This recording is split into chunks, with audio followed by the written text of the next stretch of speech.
Hello, this is Chaba, and this lesson is for week 5 of Introduction to Music Production at Coursera.org. This week, I will be showing a configuration of an EQ plugin to function like a mixing board's equalizer. So let me first show you an overview of the equalizer I am using here. So my DAW is Cubase 5, and I will be using the built-in equalizer. So what you see here in front of you is the channel view of Cubase 5, where I can see all the configuration for one specific channel. As you see on the left side, we have our inserts. The middle section has been devoted to the equalizer. Here on the right you see the sends, and after that we can see the main input-output and the main faders. So as you can see, the equalizer is not really an insert. You can also use, of course, third-party inserts, insert them there, but Cubase allows you to use their built-in equalizer separately, as if it wasn't an insert. Okay, so this is a simple, straightforward 4-band equalizer. As you can see here, I can enable and disable any of the 4 bands. Dragging and dropping on the UI also lets me change the frequency and change the attenuation. Down here I can change the Q factor, and also change the type of the band. Interesting to note is that you cannot use a low shelf and a high pass filter on any other bands than the first one.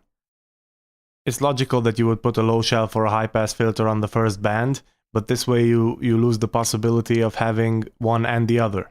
So it's either or. As you can see, the second and the third bands only have the option of having parametric. And the fourth band will have the inverse, so it will have also the option of high shelf and low pass filters. Okay, so let's try to configure this equalizer to emulate a mixing board's equalizer.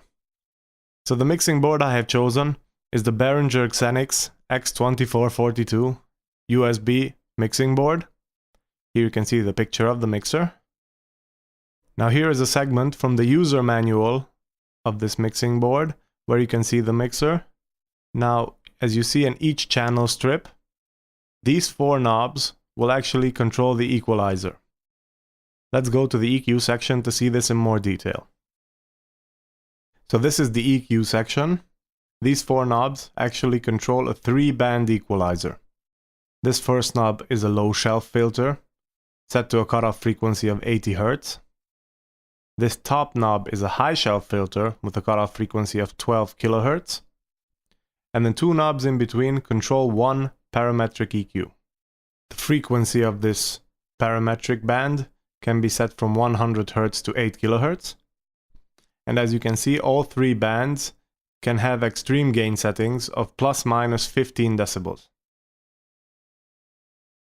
Okay, so let's try to simulate that equalizer inside the Cubase equalizer.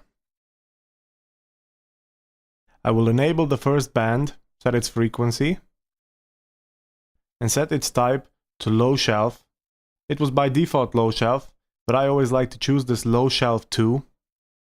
As you can see, this low shelf 2 creates a slightly different image. It puts kind of a bump or an overemphasizing of the cutoff or the boosting that it has done above the cutoff frequency.